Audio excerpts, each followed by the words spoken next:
Waqt laqgħa li kellu mal-whips tal-gvern u tal-oppożizzjoni, l-Ombudsman Joseph McKeon tenna l-appell tal-Speaker sabiex pajjiżna tiddaħħal prassi ċara li permezz tagħha r-rapporti tal-Ombudsman ma jiġux biss preżentati fil-Parlament, iżda jkun hemm mekkaniżmu li permezz tiegħu jiġu diskussi l-konklużjonijiet ta' dawn ir-rapporti.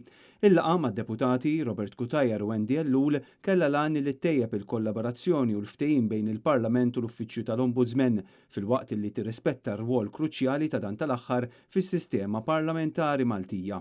Il-laqgħa kienet parti minn strateġija proattiva meħuda mill-Ombudsman sabiex titrawwem relazzjoni ta' ħidma aħjar mal-amministrazzjoni pubblika u mal-Parlament.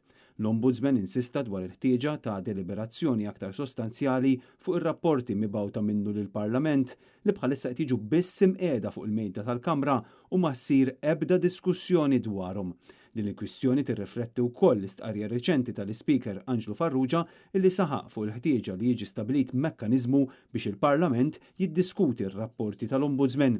Fi-stqarrija maħruġa mill-Uffiċċju tal-Ombudsman intqal li din il-kollaborazzjoni bejn l-Ombudsman u l-membri parlamentari għandha żżid il-kontabilità, tippromuovi l-governanza tajba u tiżgura li l-inġustizzji kkawżati mill-amministrazzjoni pubblika jiġu rimedjati.